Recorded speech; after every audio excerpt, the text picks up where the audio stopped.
Bueno, señores, estamos grabando. Eh, bueno, este va a ser el primer podcast de Cripto Latinos donde en verdad profundizamos, lo llevamos a un nuevo nivel y también va a ser el primer podcast en que no todo es preguntas para mí, sino yo también seguro voy a hacer un montón de preguntas porque tengo aquí veteranos de DeFi especialmente.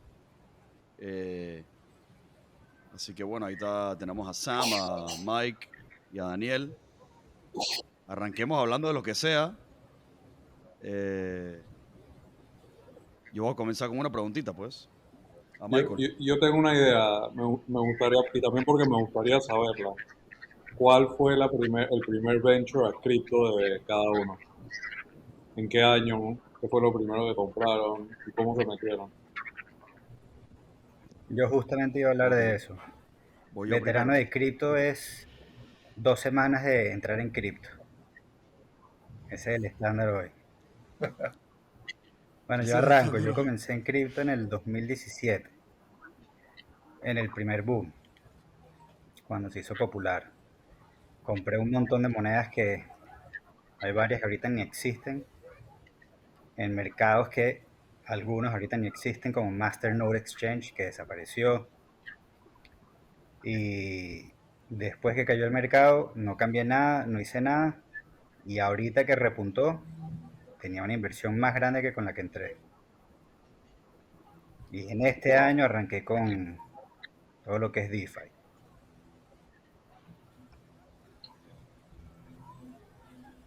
O sea, que tienes ya Perfecto. 4 años metido en Bitcoin. ¿Empezaste con Bitcoin o con otras monedas? Empecé con las 10 más populares de ese momento. Incluía Litecoin también. Binance, por ejemplo, no estaba en ese entonces. Binance era una moneda para pagar los fees de transacciones, pero no era el top 10 que es hoy. ¿Y todavía Sí, tienes Litecoin, por ejemplo? ¿O ya tengo votaste algo algunas de las insignificativo, originales, sí? pero tengo un poquito. Sí, bueno, yo comencé en 2014, me leí el paper de Satoshi. Lo entendí como por encima, pero es que en verdad el paper de Satoshi no... It doesn't go really deep, en verdad. Y te das cuenta si te pones a leer los emails originales de él de que el white paper ese famoso en verdad es muy difícil de entender el concepto nada más con leerlo, pero sí, sí como que me di cuenta que estaba onto something really different than anything que había leído antes. Y era 2014, creo que el precio estaba como en 400 y pico, algo así. Y compré un chunkcito significativo de Bitcoin. Me aloqué un poquitito porque en verdad, digo, todavía era muy nuevo y sí metí una inversión ahí medio significativa, pero resulta que cuando me fui a comprar mi casa nueva, el lugar más fácil para sacar capital era de ahí y terminé vendiendo una gran parte cuando solamente se había movido de que a 500 y pico, algo así. Wow. Entonces, no te puedo, o sea, ya te puedes imaginar cuánto valdría eso si nunca lo hubiera vendido, pero digo, a través del camino seguí comprando en realidad, y especialmente al principio de 2017, creo, al principio del nuevo, de ese bull run que hubo en 2017, cuando todavía no se había ido parabolic ni nada, pero como que entró de vuelta en las noticias, entró de vuelta en mi top of mind, y ahí sí me puse a comprar ya más seriamente. También compré mi primer Ether, y bueno, lo demás es historia, pero en realidad cuando me metí más por la ciencia, creo que Sam lo ha escuchado un par de veces, pero me metí por la ciencia y el nivel altísimo de innovación que traía. O sea, yo lo veía como the best paper I've read, especialmente cuando profundicé en los últimos 10 años o 15 o 20 años. O sea, era una vaina en verdad única para mí. Y me metí más por eso que pensando que esta vaina iba a valer algún día $1 millón por Bitcoin. Pero bueno, esa es mi historia. Increíble. De Yo, verdad que sí. Paz Michael, lo voy. Dale, Sam. Yo como creo que era más o menos la misma época que tú, Adam. No me recuerdo si era 2013 o 2014. Me recuerdo que cuando lo vi estaba como en 400, pero no lo compré ahí. Subió como a 800, compré un poco. Era poquito y después bajó y dije, esta es la oportunidad, tengo que comprar más. Cuando fui a comprar ya estaba en 1000, estaba en 800 por ahí. Compré de vuelta y después después le metí la maleta en esos tiempos, para mí la maleta cuando estaba 2013 y justo vino creo un bear market como por 2 años, que bajó desde 1000 o 1200 a, no recuerdo, 500, 600. Y ya, lo dejé ahí. Pero la verdad nunca me leí el white paper hasta el 2017 por ahí. Que creo que Eso justo, fue en 2013, dijiste, creo Sam. que era 2013 o O 2014, sea, sí. cuidado que entraste antes que yo en realidad. Yo me recuerdo que yo vi en la caída de Mt. Gox, pero no me recuerdo si era de eso 2013 o 2014. Eh, y Yo creo que sí, eso pudo haber sido. Yo creo que yo me entré después de Mt. Gox. Así que es posible que era 2013. Sí, pero hay que. No me acuerdo la yo fecha. después de Mt. Gox me asusté y pensé que iba a sacar todo, pero era poquito lo que tenía, así que lo dejé correr. Eh, y después en 2017 sí me leí el white paper y las explicaciones, me leí el de Ethereum también y creo que ahí empecé de verdad a entender el potencial que esto tenía para toda la sociedad, no solamente para como un asset que iba a subir en precio ya. Eh, y bueno, no me metí en otras monedas como el capo aquí que hizo más research. Yo hice un poco de research en el 2017, pero habían tantos ICOs y tantas cosas que la verdad que decía, la mayoría de estos son scams o no sé ni qué son, así que no entré. Y después, así que no me metí en nada, me quedé en Bitcoin, no cambié nada. Y después, ya, creo que este año entré de vuelta, gracias a Mike que me metió a través de Sovereign Individual. Así que ¿Cómo es Sovereign Individual? creo que eso es un tema interesante para tocar. Súper. Ah, Básicamente yo entré a cripto por Sovereign Individual. Sam, ¿te corté o ibas a decir algo más sobre no, tu ya dale. trayectoria? Sí, yo entré mucho más tarde que todos ustedes. Yo entré en el 2020. Yo no creía, no es que no creía, yo era muy escéptico sobre cripto porque en ese momento le daba más fuerza a lo que es nation states y el poder que tenían sobre nosotros. Y veía como que es muy difícil que esto play out porque básicamente el control, y sigue siendo así, o sea, lo único que le da fuerza hoy en día a los países, el control sobre su población, es el fiat currency, lo que pueden imprimir. Nosotros lo vivimos como venezolanos, yo y Cape, aquí en Estados Unidos, el poder que ha tenido este país sobre el mundo entero a través del US dollar, ¿no?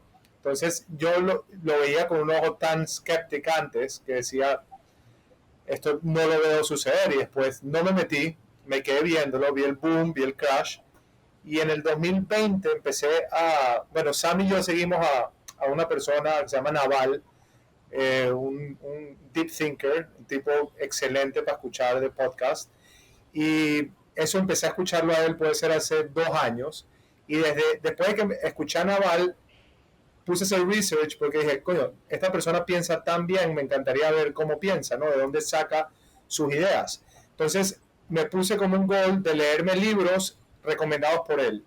Entonces empecé Sapiens, una lista entera de libros que él va recomendando y uno de los que más recomienda se llama Sovereign Individual, que ese lo hablé con Sam. Ese libro fue el que me hizo a mí click, switch my brain. Pero eso entra como en Austrian Economics, algo así.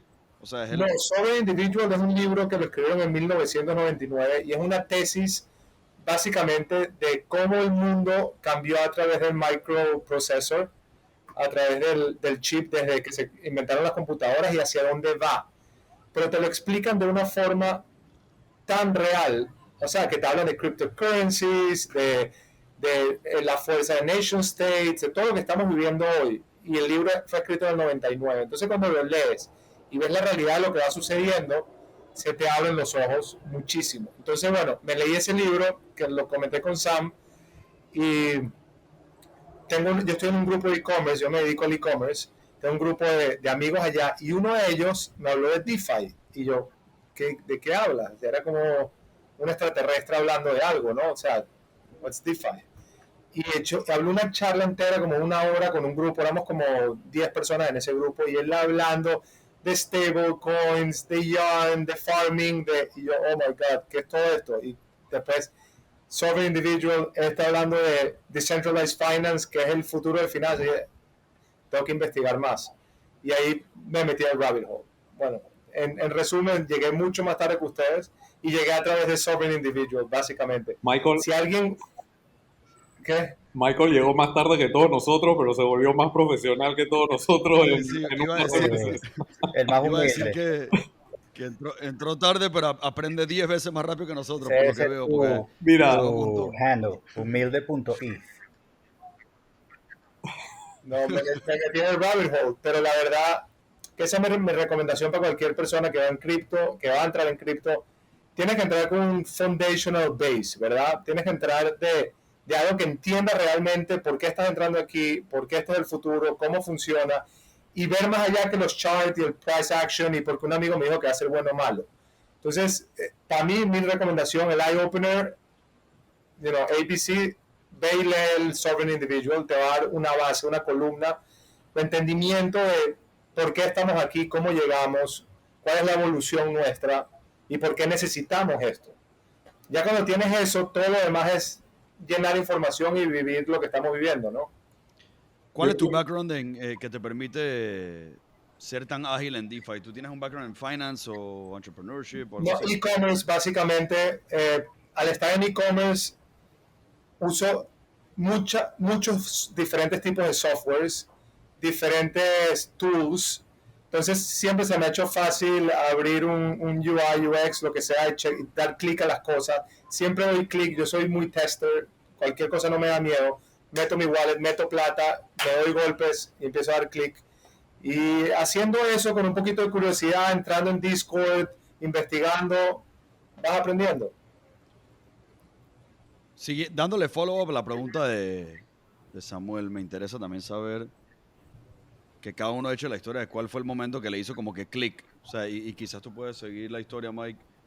Me imagino que hubo un momento, bueno, dime si recuerdas algún momento donde se abrió el rabbit hole, pues, o sea, donde dijiste, wow, esta vaina es demasiado deep y es next level shit. ¿Para qué es la pregunta? ¿Para mí? Para ti. ¿Recuerdas algún momento en particular en que fue como que eye-opening? Sí, cuando vi Aave. Aave fue el primer protocolo que vi.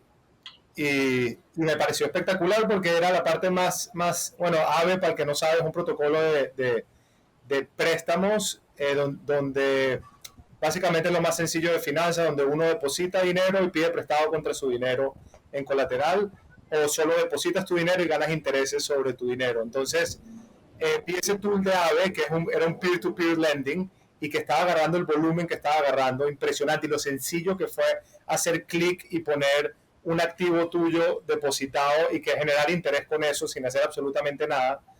Y eso fue el primer clic como que wow, o sea, qué sencillo es esto. O sea, cuando todo el mundo tenga esto a su mano tan accesible, sin tantas barreras,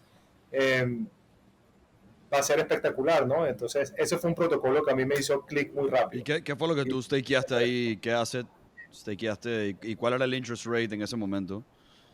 Stakeé ETH y era súper bajo, 0 punto y pico por ciento, pero era en ETH, lo pagaba en ETH, no era muy alto. Y nada, empecé a play around with it y nada, después me di cuenta que todo es variable y las cosas que puedes hacer a través de eso, pero sí. 8.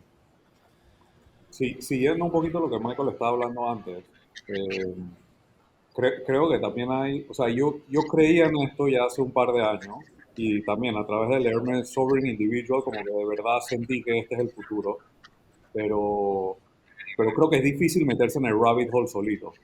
O sea, y creo que ahí, cuando Michael, por ejemplo, me enseñó los diferentes protocolos, me dijo este protocolo, el otro protocolo. Yo había escuchado los nombres, es más, me había leído algunos de los, no white papers, pero me había leído algunos de los infos.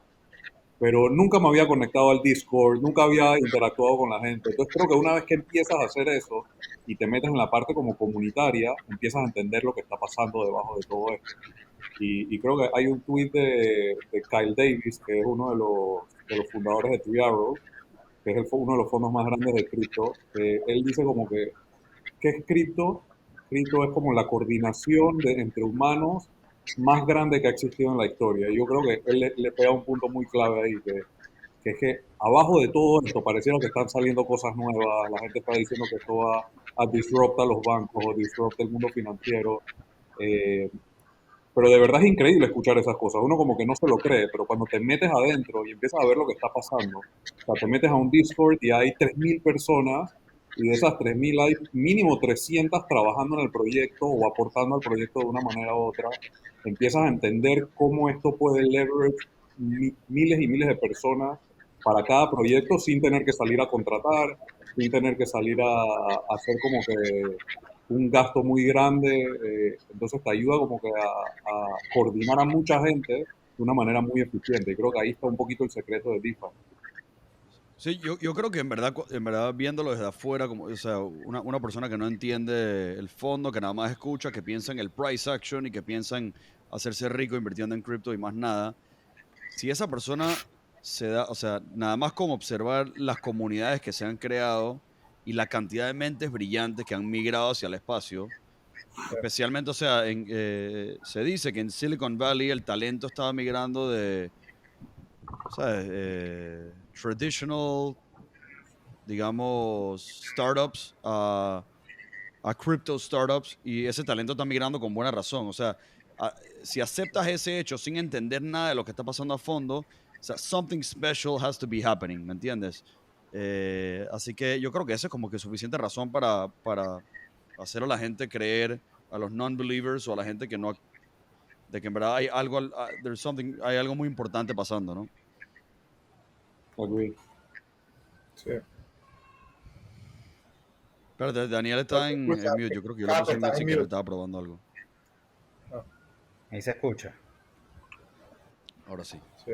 Yo creo que no es solamente lo filosófico, sí tiene que haber una convergencia entre querer hacerse rico y lo filosófico. Yo sí entré originalmente como un vehículo de inversión, a ver qué pasa, ¿no? True Ape. Ape, Aping, ¿no? Como gorila. A ver qué pasa.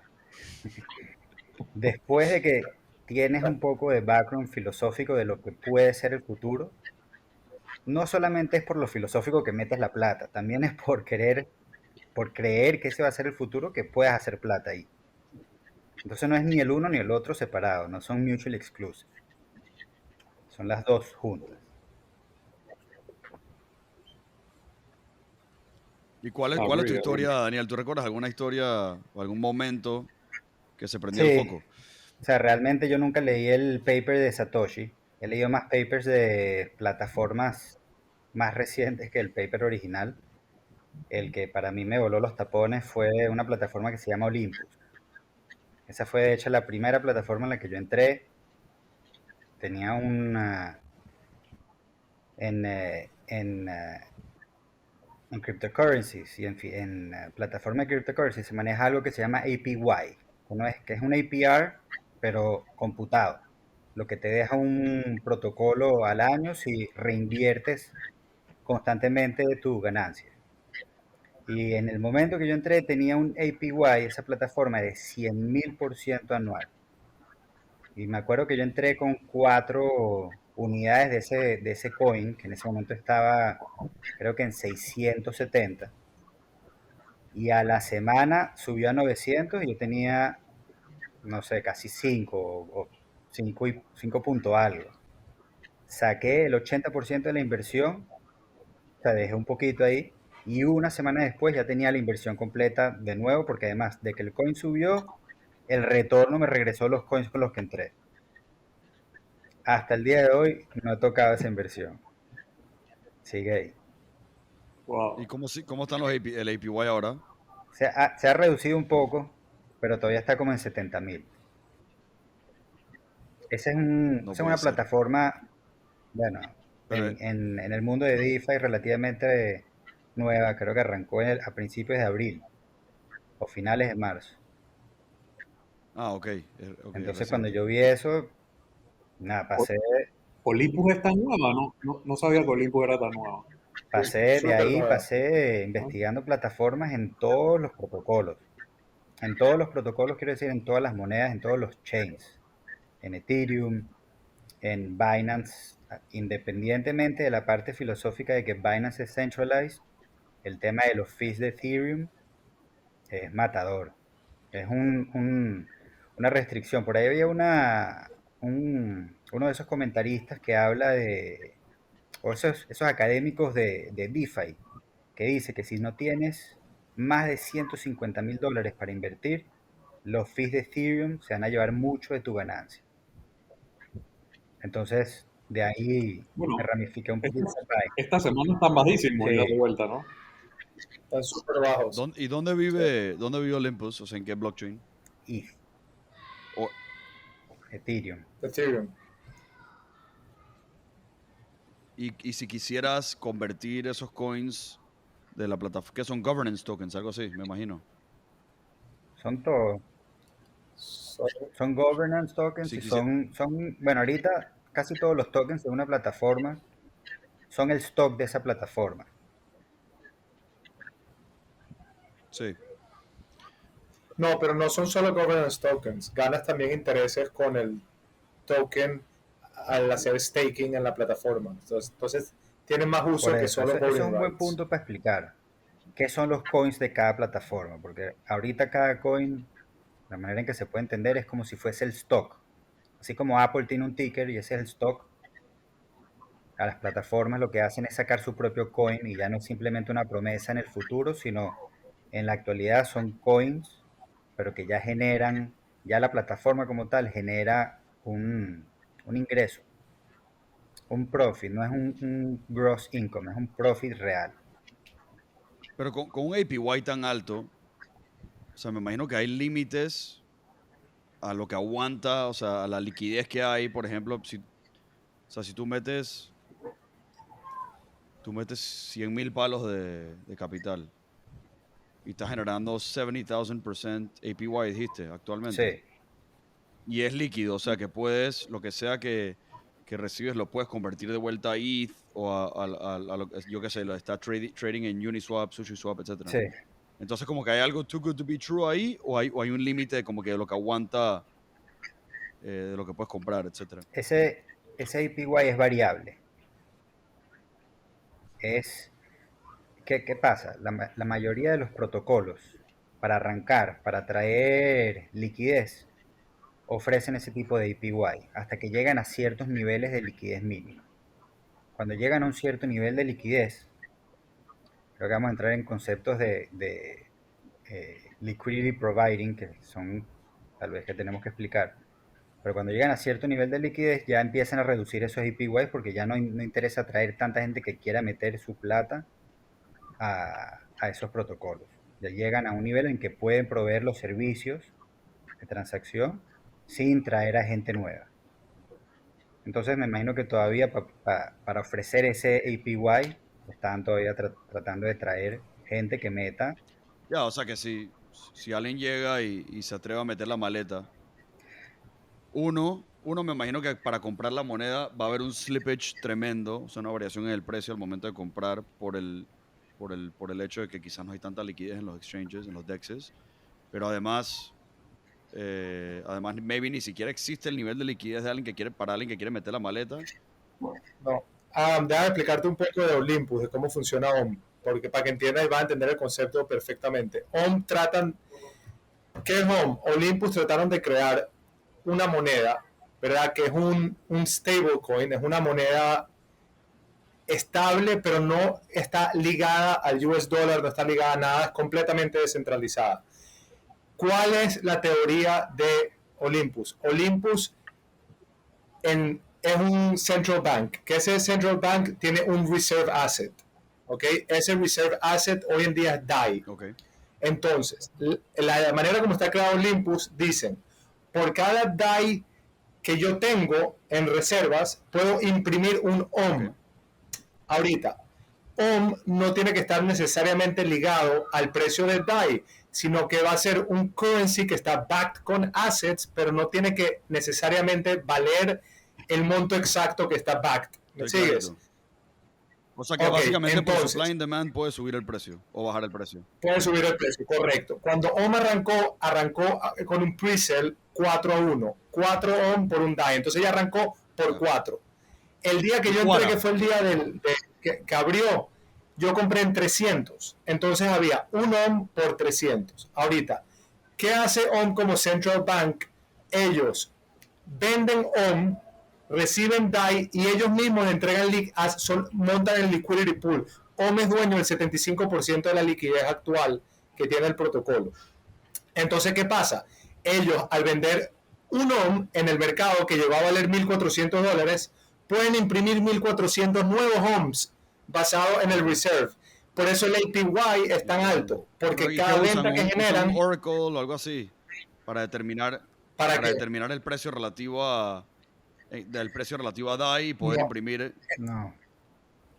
El precio relativo lo decide el mercado. La impresión es cada OM que venden. Por ejemplo, si un OM vale 100, venden uno al mercado y reciben 100 DAI, imprimen 100 OMs nuevos que se lo entregan a todos los stakers. Un feedback loop se lo entregan a todos los stakers. Entonces, con la venta que hicieron de OM ellos, para generar liquidez, tienen ya por lo menos 3 o 4 meses de reserva para pagarte ese APY.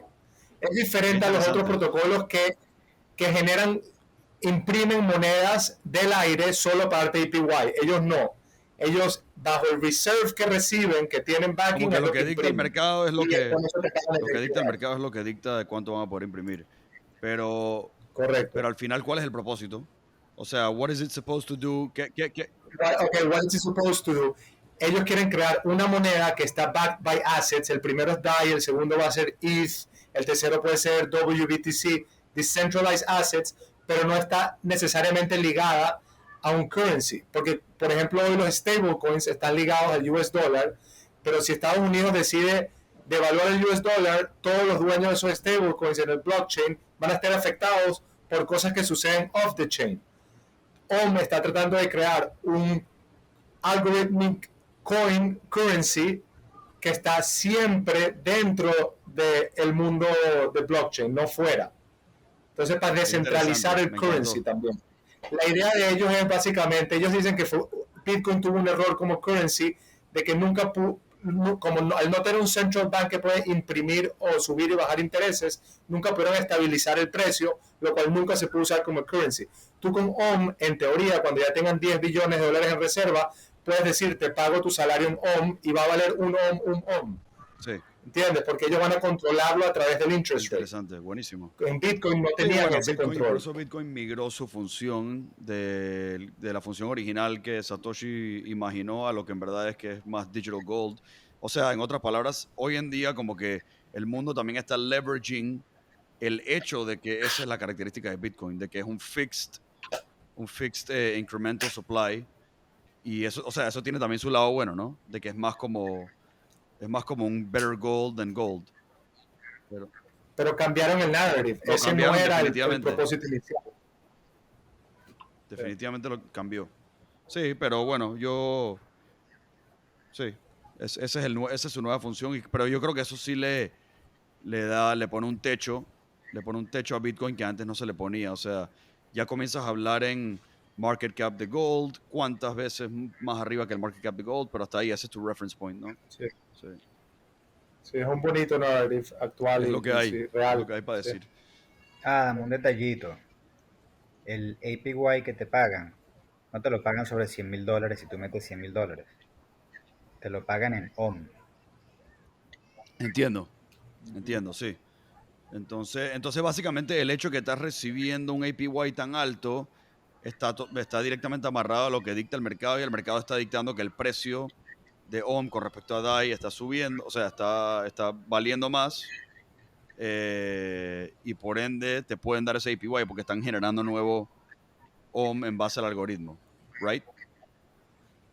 Sí, y la manera como lo hacen Game Theory es que el Game Theory es un genio el creador, Zeus. te venden bonos, ¿verdad? A pagar en una semana en OM a discounted del precio de OM de hoy. Entonces tienen ese feedback loop constante de, pues, te lo vendo más barato hoy, le das liquidez, imprimen más OMs, vuelven a salir al mercado, vuelven a crear bonos. Pero sí suena un poquito como Ponzi.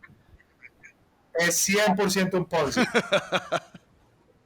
O sea, no, es Ponzinomics. Ellos están tratando de hacer el central bank de todo DeFi y para lograr hacerlo están incentivando a todo el mundo con un estilo Ponzinomics, pero estamos claros que eso tiene un nivel de riesgo súper alto. O sea, el nivel de riesgo de que quiebre es, no sé, yo pondría 60-70% que no sirva más de que sirva. O sea, creo Te digo, que al lo más final, en probable verdad, es que no. la premisa de prácticamente todo lo que existe, incluyendo cómo están engineered muchos de los NFT economics y también y hasta Bitcoin, o sea, el original player que es Bitcoin, en realidad todo está más o menos, it's kind of, es un Ponzi, al menos que al final cumple el propósito que supuestamente tenía que cumplir. O sea, al final la gente entra pensando que va a entrar un greater fool después de él, etc. Ahora, con Bitcoin la idea es que nunca explote esa burbuja, nunca estalle el Ponzi scheme, porque en teoría llega como un terminal value o algo parecido, por lo menos así lo veo yo, que es cuando llega cerca del market cap de gold o maybe un poquito más, algo más arriba, ¿no? Pero basically what I'm saying es que al final mucho, o sea, you could argue that anything is a Ponzi scheme en este espacio. Yeah, Exacto. that's what I was going to say. Como que esto es un spectrum de Ponzi, de Ponzi schemes. Y todo es Ponzi schemes. O sea, if you have a run on the bank, any bank, they go broke. Right. Entonces, como que en cierto sentido tú estás contando que la gente they're not gonna run on the bank. Entonces, yo creo que todo en el mundo es así, solamente que claro que hay cosas mucho más riesgosas y mucho más Ponzinomics, como lo que está sucediendo hoy en día en DeFi, que lo que existe en el mundo real, ¿no? Pero es con un buen propósito. Sí. ¿Cuál es ese propósito, Sam? Ilumina al mundo. El propósito es que todo es más eficiente, todo es más barato, todo es más justo, porque está repartido, no está concentrado no está concentrado en el tip, o sea, no hay dueños que son los dueños de ese protocolo, sino que todo el mundo que usa el protocolo recibe un fee de ese protocolo. Y si no es así, alguien se puede copiar el protocolo porque es muy fácil hacer un fork, porque todo está dentro del ecosistema. O sea, la manera que funciona todo lo que está en cripto es que todo es visible. Entonces todo el mundo se puede copiar. Es como que si tú tuvieras un banco, como si tuvieras Goldman Sachs y vieras todas sus transacciones. Ves todo lo que ellos hacen y ves todo cómo ellos reparten la plata a través de sus subsidiarios, de sus clientes, de su management. Entonces cuando alguien en cripto hace algo que no es, it's not the greater good, no es lo mejor para todos los que están involucrados con el sistema, se crea un incentivo muy alto de que alguien agarre el sistema, lo copie y cree el mismo sistema en un par de días o en un par de semanas con mejores incentivos. Entonces creo que eso es lo que le da la fuerza. Sí, interesante esa perspectiva, al pero ecosistema. en realidad, o sea, tomando el ejemplo de Uniswap y cómo fue forkeado a SushiSwap, cuando te pones a ver los que, o sea, este man SBF, etcétera, y Chef Nomi, etcétera, en realidad ellos terminaron con una gran parte de los governance tokens de su lado, o sea, maybe más de lo que la gente se sentiría cómodo en base a lo que estás argumentando, ¿no? O sea, que yo creo que sí, o sea, sí terminan habiendo protocolos que por alguna razón el mercado y los usuarios, etcétera, aceptan que haya como que un disproportionate amount of tokens, governance tokens del lado de los fundadores, ¿no? Pero una cosa es governance tokens y otra cosa es cómo se reparten las ganancias del protocolo, ¿no? Después de. Tú te refieres Sí. al ongoing. Yeah. Claro, si yo soy dueño de un sushi token, recibo accrued value de todas las transacciones que pasan adentro de sushi, porque primero que sube el precio, porque la gente lo demanda más, y si lo stakeo y lo dejo metido como un bono, entonces gano de cada transacción Claro. que pasa dentro del Y si tú ecosistema como de Fusion. fundador no coges el suficiente stake del protocolo como para dejar a través del tiempo imprimir suficientes governance tokens que al final van a outweigh a los fundadores, entonces por lo menos estás como dejando la ventana abierta para que algún día tú no tengas tanto control. Mientras... Pero, Adam, esto también está cambiando. O sea, hay que entender que hoy DeFi y todo esto es un experimento que va cambiando y va evolucionando. Lo bonito es que cambia y evoluciona súper rápido. Eh, yo siento que estamos hoy, ¿por qué blockchain se necesita hoy? El ser humano siempre ha buscado la manera de tener las transacciones entre uno y el otro más fair, más justas. Eh, por eso se crearon la democracia, nation states, voting. Siempre hemos buscado cómo podemos interactuar entre nosotros de una manera más justa. DeFi está haciendo lo mismo. Empezó con la buena idea, déjame hacer governance tokens, ¿verdad? Para dividirlo entre todos los dueños. Después vino, como siempre, el ser humano buscando dónde tengo yo más incentivo. Los dueños llevándose más chips. A raíz de eso están saliendo nuevas soluciones. Por ejemplo, Elastic DAO es un DAO, es un protocolo que todos los otros protocolos pueden agarrarlo como su forma de gobernar, donde por más de que tú tengas tokens, no excedes más de, tu votación no puede excedir más de X. Entonces, por más de que tengas millones de tokens, tú no vas a tener más de 10 votos. Sí, ¿cómo No que se están llama el creando término más que votos. describe Entonces, eso? Power... ¿Cómo era? ¿Cómo era Sam? Quadratic, Bueno, es como quadratic funding. Quadratic funding, quadratic voting. Quadratic voting. Quadratic voting, exactamente. Entonces, tienes razón, Adam, mi único punto aquí es que esto va a también cambiar. Vamos a también buscar la manera de hacer más justo estas cosas para que no haya este poder sobre la gente y el dinero de los demás, ¿no? Porque si no volvemos a lo mismo. Creo que también es una balanza, ¿no? Porque si, o sea, si le das demasiado poder a todo el mundo, entonces es muy bueno para la sociedad, pero por otro lado, los protocolos creo que no pueden moverse tan rápido, ¿no? No se pueden adaptar y no pueden tomar decisiones rápidas. Entonces, por eso creo que muchos protocolos han optado por, sí reparto mis revenue, o sea, reparto, no mis revenue, reparto mis profit con toda la gente que utiliza el protocolo, pero el governance lo mantengo, también lo reparto, pero mantengo un gran pedazo del governance debajo de los fundadores o debajo de la gente que está construyendo el protocolo. Y como dice Michael, creo que estoy muy de acuerdo con eso. Creo que esto o sea, creo que en 5 años van a haber otros términos, el governance va a ser de otra manera, todo esto va a mutar y va a ser... Voy a hacer un detour para hablar un poquito de NFTs y meto el tema de governance y una experiencia interesantísima que tuve. Pero antes de eso voy a dar como el segue a ese detour. Y es el siguiente. Estamos hablando de cuál fue el momento que se perdió el foco. Yo en 2017 comencé a jugar con development en Solidity, que es el lenguaje de Ethereum Smart Contracts y hoy en día también de otros blockchains. Me puse a jugar, me puse a mandar fondos usando MetaMask. Usé también un wallet de un node, o sea, yo tenía un node de Ethereum en mi computadora y estaba usando el wallet desde mi computadora, o sea, me puse a jugar, pero en verdad no me metí, como que vino el bear market y como que se diluyó me desenfoqué, vamos a ponerlo así. En 2020 me comienzo a meter, no me acuerdo cómo exactamente, terminé en un canal de YouTube que se llama Dapp University, creo que yo les comenté a ustedes, y me senté a ver un video en YouTube de 5 horas, algo así, de Ethereum Development, y me lo vi en una noche de pandemia, dije de principio a fin, y quedé adicto a los conceptos y al avance que había habido de 2017 a 2020, o sea, quedé loco, y me puse a tomar cursos de Ethereum Development, ¿sabes?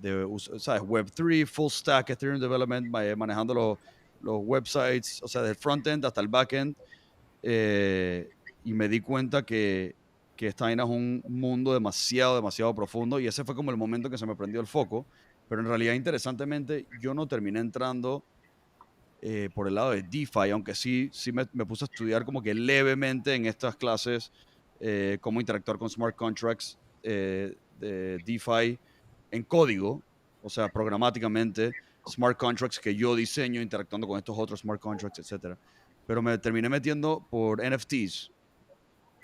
Y una de las experiencias interesantes que tuve con NFTs, el primero que me agarró fue Hashmasks. ¿Conocen Hashmasks? Yo sé que a Samuel le eché la historia, pero sí, Sí. Hashmasks tiene su glamour porque generaron este token paralelo al NFT en sí que se llama el NCT, el Name Change Token, y creó como un modelo económico interesante ahí paralelo al artwork y permitía como que al dueño del artwork poner el finishing touch nombrando el arte, etc. Pero el próximo NFT al que salté fue Euler Beats. Y la manera en que funciona Euler Beats, voy a dar una descripción ahí rapidito y para tratar de meterme a la parte de governance y al potencial que tiene toda esta vaina. Euler Beats, que by the way, Mark Cuban cuando lo descubrió lo llamó dije the best idea in the history of the world, o sea, algo así, o dije the most exciting project in the whole blockchain space, algo por ese estilo. Funciona de la siguiente manera. Ellos crearon unos parámetros basados en some weird math, basado en matemática de Euler y Euler matrices, etcétera, whatever. El punto es que ellos deciden estos parámetros de cómo generar música. Y en el momento en que ellos hacen mint de cada uno de los NFTs, que es una pieza musical, iban a mintear solamente 27 piezas musicales. Y los valores de los parámetros que definen la música son decididos at random al momento de mintear, obviamente dentro de ciertos rangos. Y se genera cuando haces mint de ese NFT, se genera un musical piece y un artwork, un video asociado, sincronizado con la música. Entonces lanzaron Euler Beats y hicieron un par de vainas novedosas, así como Hashmask, pero de otra manera. Hicieron que habían 27 dueños de cada uno de esos NFTs. Creo que ellos se quedaron con uno y el resto los vendieron regalado, a lo que terminó siendo regalado. Y cada dueño de ese NFT básicamente recibe royalties sobre cada uno de los prints de su pieza musical. Entonces ellos le daban el derecho a mintear prints de cada una de las piezas musicales. Entonces podía llegar una persona que no es dueño de esa pieza musical y hacer un mint y pagar por mintear un print que es como una copia de la música y no eres el dueño de la pieza original, no eres un OG, sino que eres básicamente un dueño de un print que es la copia. Y la manera en que crearon lo que se llama un bonding curve para crear liquidez, prácticamente liquidez instantánea para cada uno de las piezas musicales, es que entre más personas hacen mint de los prints de esta pieza musical, más va subiendo el precio en esta curva exponencial. Y entre más personas quieren vender su print, hacen burn de ese print y reciben reciben básicamente el precio actual de ese NFT en ese momento en la curva, en el price curve. Entonces, Otro Ponzi más. Otro Ponzi completamente, Ponzi. pero este es creo que lo más Ponzi que he escuchado en mi vida. Y yo en el Discord de Euler Beats cantando This is a Ponzi, y a la vez comprando un freaking print. Yo, ok, compré un print que estaba súper inflado, terminó por ahora siendo una mala compra, pero el punto es que cuando compré el print me convertí hey, esto es un Ponzi, a tratar de crear como una coalición de otros print owners donde decíamos, hey, ¿yo para qué estoy comprando esta vaina? For the joy of ownership, como dice Mark Cuban, como que esto es un Ponzi, ¿qué joy of ownership? Al final el único beneficiado es el dueño de la pieza musical original, el OG, es el único que está recibiendo los royalties cada vez que se imprime una copia nueva. Entonces, ¿qué hicieron estos manes? Comenzaron a escuchar estas quejas y vainas, se fue creando un snowball effect, y al final decidieron lanzar otros 27 piezas musicales que son como hermanas de las piezas musicales originales. Y mira qué bonito lo que hicieron. Agarraron y dijeron, ok, este momento en el tiempo, tomaron un snapshot de cierto número de bloques en el tiempo, y los 740 y pico addresses que eran dueños de prints automáticamente se iban a volver dueños entre todos, o se iban a controlar un DAO, y ese DAO iba a ser dueño de uno de los 27 piezas musicales nuevas que habían creado. Entonces se creó, bueno, se creó un DAO de la cual yo soy, tengo mi parte en ese DAO, y ya hicieron transferencia a esa pieza musical, ese NFT a nosotros, y nosotros por medio de multisig, ¿sabes? Voting y multisig vaina en un Gnosis safe, no sé si conocen los Gnosis safes, controlamos todo lo que tiene que ver con ese. Entonces, this kind of stuff just blows my mind, las cosas que pueden pasar y cómo la comunidad como que evoluciona las vainas y va dictaminando, porque al final el poder está en la comunidad. Si no hay comunidad y no hay incentivo para la gente, ¿por qué van a seguir imprimiendo? ¿Por qué van a seguir? O sea, al final dependen de la comunidad. Así que súper interesante lo que hicieron. Y hay un poco más de historia ahí, pero voy a llegar hasta ahí. A mí me agarró el lado de NFTs y terminé en el lado de DeFi más recientemente. Y eso te muestra lo early que estamos en toda esta vaina. El hecho de que hay comunidades y que la gente es accesible. O sea, tú te metías en la comunidad de OM, hablabas con Sirius, el creador, te metes en Alchemix, hablas con Scoopy Trooples, con todos los tú sabes que son anónimos. Sí, ese es el creador de Alchemix, que es otra vaina mind-blowing lo que están haciendo. Y puedes hablar con esta gente y las comunidades están formando estos protocolos, estas compañías. Yo te puedo jurar también en el 2007, cuando Capi y yo estábamos en Boston, Facebook solo estaba en algunas universidades. Tú podías mandarle un mensaje a Mark Zuckerberg y quizás hablarle y darle una idea, ¿no? Hoy en día es lo mismo en esto. Puedes entrar a estas comunidades, dar ideas, hablar con la gente, ver qué está pasando. Yo no creo que hacer lo mismo en 15 años. Cuando estos protocolos ya sean parte de la vida cotidiana de todos nosotros, ya no va a ser tan accesible. No Hablando va a ser tan fácil formar estas Mike, cosas. yo sé que tiene buenos insights al respecto. ¿Cómo tú ves la transición, y Daniel y Sam, si quieren aportar obviamente también, cómo ves la transición de lo que hay actualmente a el uso en la vida cotidiana? ¿Y qué significa, a lo que yo siempre me refiero, este reciclaje de dinero, cambiando de denominación de un token a otro token, y todo este over leverage que hay, y todo este staking y APYs astronómicos, etcétera? O sea, ¿cómo tú ves esa locura que está pasando, que al final es como que una cápsula donde está pasando todo dentro de eso, pero no hay una verdadera conexión con el mundo real? ¿Cómo se va a migrar al mundo real y cómo se va a convertir en el day to day? Bueno, primero la especulación siempre lleva a innovación. Hace falta esta parte especulativa para poder desarrollar los productos que vamos a necesitar y que se necesitan, ¿no? Igual que pasó en el dot-com bubble, igual que pasó todas las burbujas. El stock market también empezó como una burbuja cuando arrancó. Al principio había burbujas también en el railroad que se crearon en Estados Unidos, que fue la primera parte que empezó a unir a todo este país y crecer Estados Unidos. Era un bubble completo. O sea, siempre empiezan bubbles y speculation atrás del innovation. Entonces es necesario, no puede fomentar toda la innovación que estamos fomentando sin especulación. Ahorita, ¿cómo la vamos a medir? Yo pienso que... Sí, hay como feedback me estoy escuchando como eco. ¿Alguien me escuchan bien? Yo pienso que en unos años, primero, todo el mundo va a estar interactuando con blockchains y cripto indirectamente sin saberlo. Va a estar en sus celulares, va a estar en tu Android, va a entrar en DeFi dándole 2 clics a ciertos apps en tu celular. No va a haber tanto barrier como tenemos ahorita.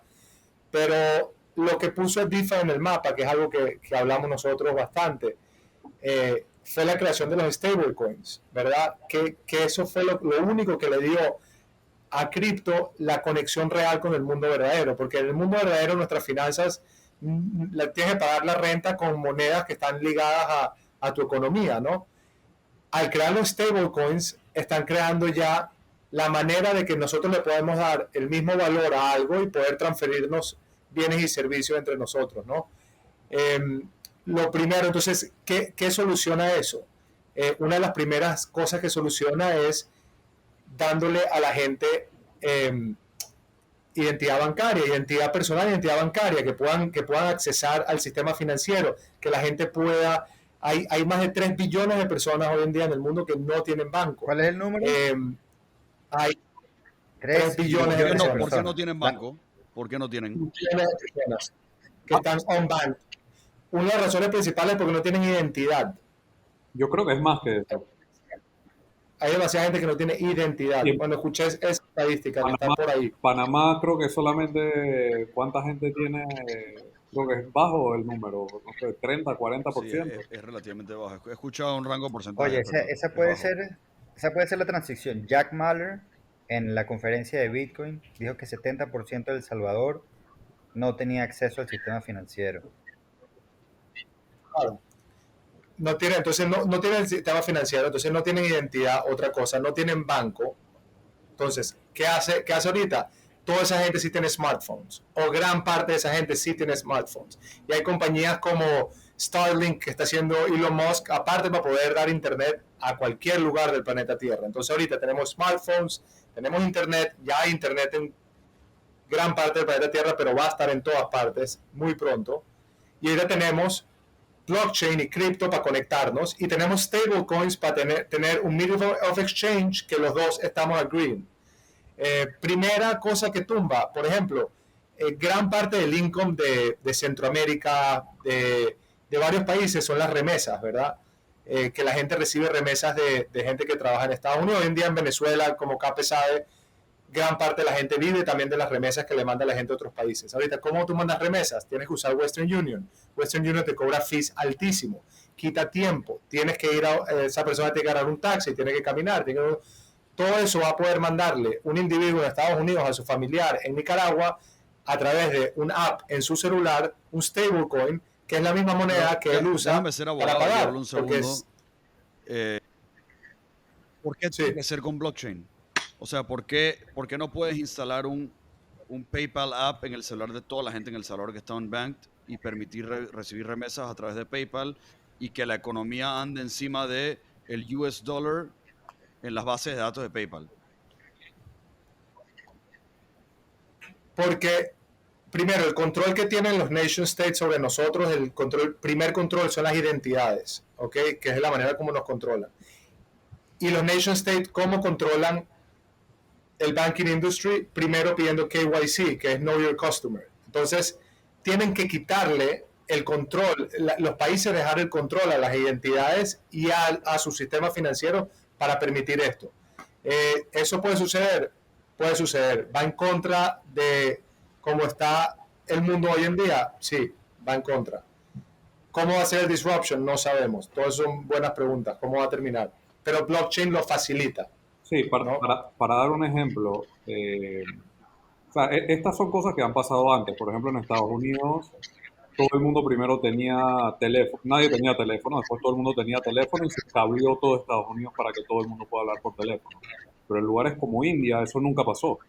Se cablearon las ciudades principales, Mumbai y las ciudades principales, pero hoy en día todo el mundo está conectado a través de Internet y se saltaron ese paso de cablear todo India y todo el mundo está conectado a través de celulares, a través wireless.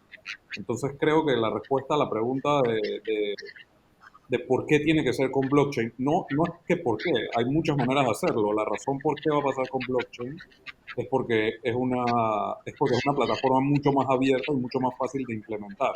Igual que celulares, para todo Panamá, para todo India, es más fácil de implementar que cablear a todo Panamá Pero eso tiene o como otro cablear a lado, todo India. otro lado de Eh, la espada o el cuchillo, whatever, como se diga, que es precisamente el tema que tocó Mike. Sí es más fácil, sí es más probable que sea la manera, pero no es compatible con KYC y con Nation State Control, etcétera. Entonces, ¿cómo lo haces compatible? O sea, si la razón de que la manera sin blockchain no va a ocurrir es por toda la fricción que hay en el sistema y la ineficiencia, pero la razón que sí va a ocurrir con blockchain es porque no existe esa fricción. Eh, o sea, ¿cómo van a coexistir ambas cosas? Esa es la pregunta. yo pensaría que los on-ramp y los off-ramps, o sea, las conexiones sí van a tener KYC.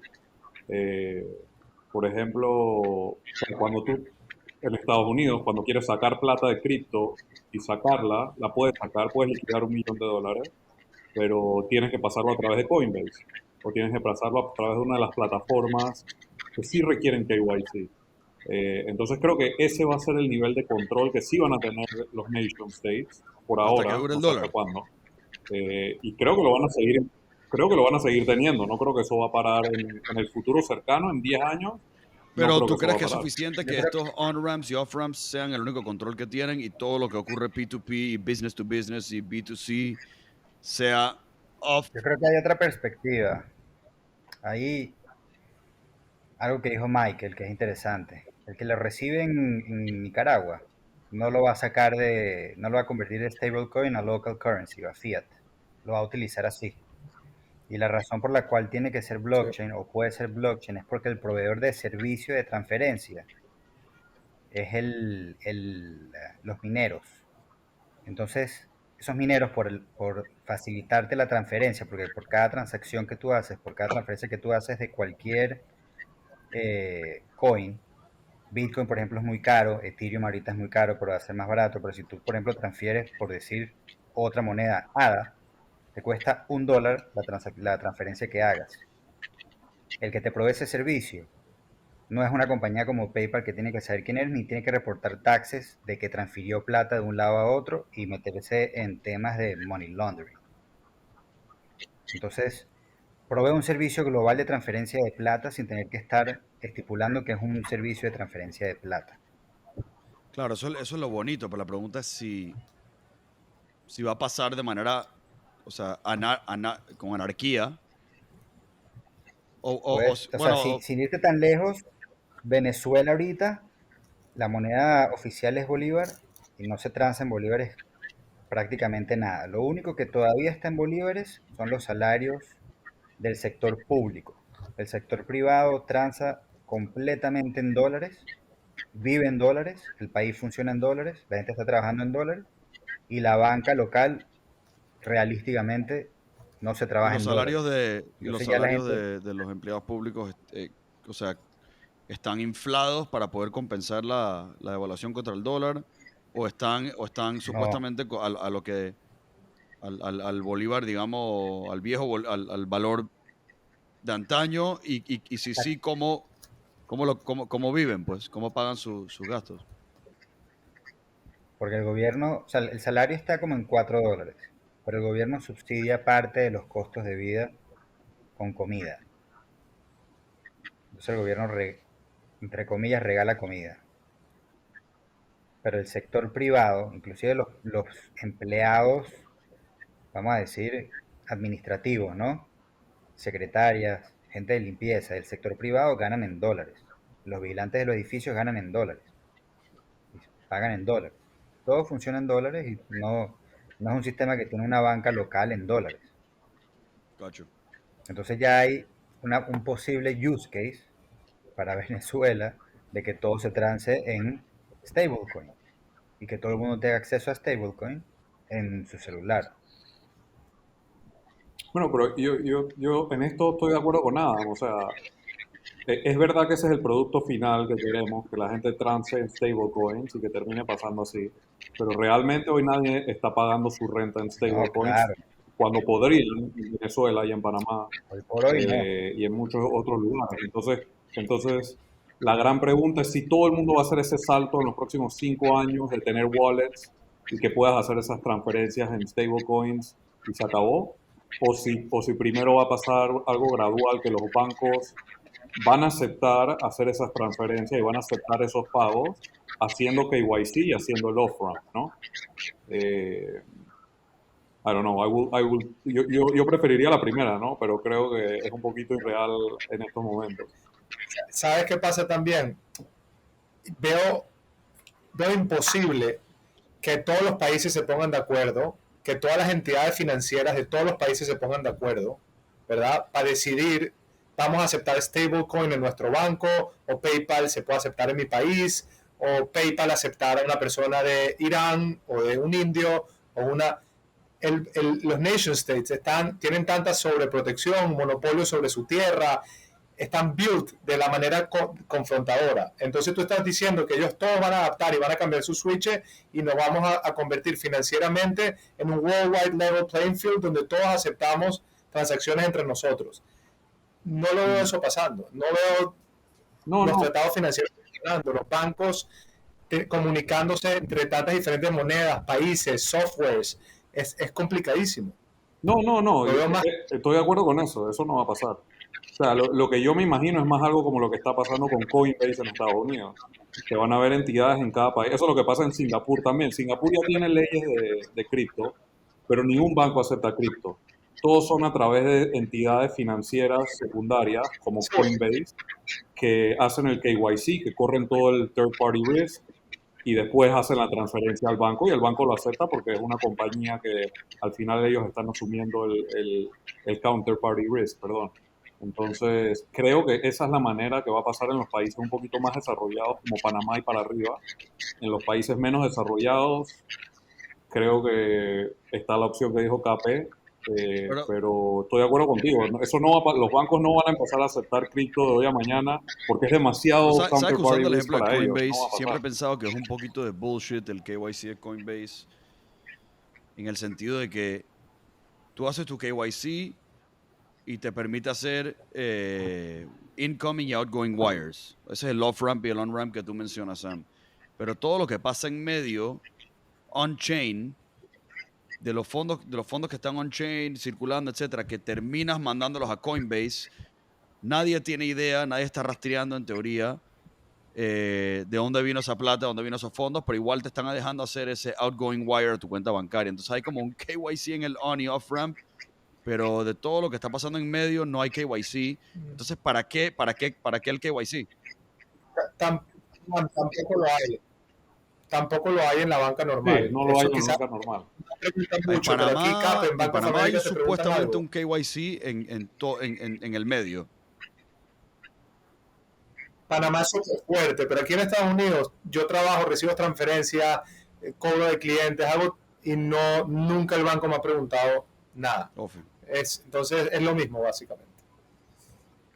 Y también, en ese sentido.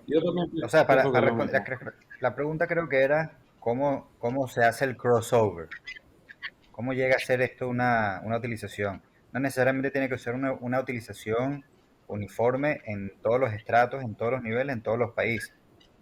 Pero si llega a haber un caso como el de Venezuela, que es un país que la moneda no es el dólar y ya todo se transa en dólar. El Salvador, por ejemplo, ahorita que hablaron en la conferencia de Bitcoin, este tipo todo emocional de que ya hay gente que tiene Bitcoin Wallet, y que ya están recibiendo, que no tienen cuenta de banco y ya están recibiendo, ya están ahorrando en Bitcoin. Ya probablemente ellos van a tener su economía informal secundaria en Bitcoin y puede llegar un momento en que hayan muchas economías informales en cryptocurrency en general. Eso es lo que yo lo veo. Ese puede ser un potential crossover. ¿Cómo va a pasar? Yo también lo veo como que van a haber economías paralelas, como la que allá y en realidad solamente que va a estar mucho más entrometida en el día a día y va a ocurrir en paralelo y poco a poco se van a volver menos significantes los bancos, al menos que encuentren una manera de hacer pivot, ¿no? Pero en teoría podría haber una migración gradual a la innecesidad de bancos y todo podría comenzar a pasar on-chain y con tal que existan las regulaciones que amarren el chain a lo físico.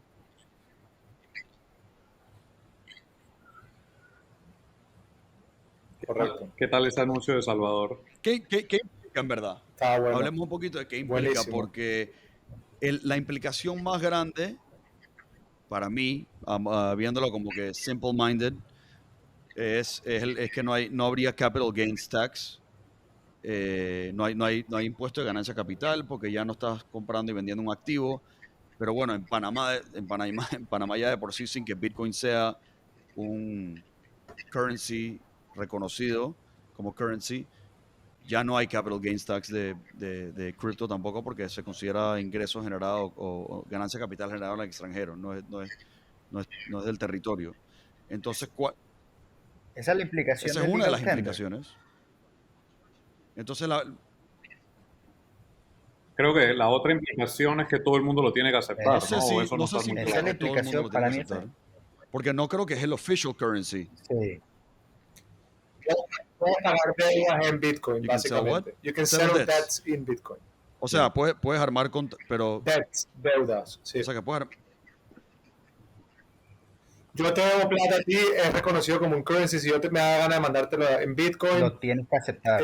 sal de tu cuenta. que Which tienes que is, which is, aceptarlo which is a entonces. bad idea. O sea, Sí. no, Sí. sí, porque al final Bitcoin es demasiado fluctuante y demasiado volátil hoy en día. Entonces, No, who would pero want to settle debts in el Bitcoin? problema es que, y ese es Sí, otro problema que yo tengo tiene sentido. con estos payment processors. O sea, todo el mundo hace bulla de Square y PayPal y de básicamente cualquiera que te deja cobrar en tu e-commerce usando Bitcoin. Lo que a mí no me gusta, yo creo que ese es parte del proceso natural del on-ramping del mundo, de los billions of people en el mundo. Pero lo malo de eso es que en verdad la manera que ocurre eso es que apenas lo recibes lo conviertes. Entonces instantáneamente te pagan lo que al final es lo mismo que pagarte en dólares, pero lo malo es que crea un sell pressure del cripto porque están siempre convirtiendo de cripto a dólares por cada una de las transacciones que se dan. Entonces yo no soy como que muy fan de estos payment processors que te permiten pagar con Bitcoin o pagar con Litecoin o con lo que sea. Bueno, Ellos van a terminar con stablecoins. O sea, Tiene el más Trojan sentido. Horse es Bitcoin Tiene y más van a sentido. terminar con stablecoins. Sí. bueno, creo que también el end product es más que tú quieras tener tu wallet en Bitcoin. Entonces, no importa si hacen la conversión a dólares, cuando te llega tu wallet, tú haces la conversión a Bitcoin de una vez también. Entonces eso quitaría como que el self-prep. No, Yo sé que eso no existe hoy en pero día, es que si tú pero quieres recibir en Bitcoin, tú no si todo pasas el por este mundo, payment processor que hace la sí, conversión por ti. Tú simplemente recibes en Bitcoin, pero ahí entra el problema que tú decías. Vas a vender una propiedad contra un bien que todavía es tan volátil. Lo más seguro no, lo más seguro vas a querer convertir al menos que todos tus gastos y tus necesidades, etcétera, estén en Bitcoin y no dólares, que también es otra parte del proceso, ¿no? Que va a ocurrir. Oye, hay que Kenyan considerar puede. ahí que estamos asumiendo que lo que llamamos stablecoin y lo que está pegado al dólar, el dólar es estable. Eso es un buen Creo punto. que todavía estamos muy early para saber si de aquí a un año 25% de lo que se ha impreso en dólares se imprimió el último año, si eso va a tener un impacto y en cuánto tiempo que capaz tú quieras recibir en vez de dólares Bitcoin. ¿Contra qué va? No, pero quizás van a recibir en vez de dólares otra moneda. Es Swiss francs que Sí, están basadas en el oro. O sea, lo que es un stablecoin hoy está ligado al dólar. Pero va a ser cualquier medium of exchange que el mundo esté de acuerdo en transferir. Cre- Y lo vas a convertir en un sí, pero token dentro del blockchain. el punto es lo que son stablecoins ahorita, tal vez no sean los más estables de aquí a 5 años. O sea, stablecoins, ok, vamos a separar stablecoins de fiat. Stablecoins están ligados Sí.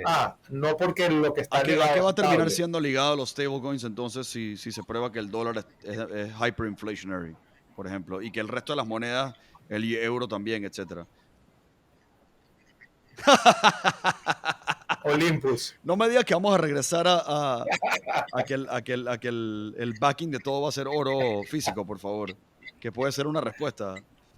O Olympus. Bueno, regresando al tema de DeFi un segundo. Al menos que alguien Yo creo quiera... que quería tocar en el tema de DeFi, quería hablar de Centrifuge. ¿Cómo es que se llamaba, Michael?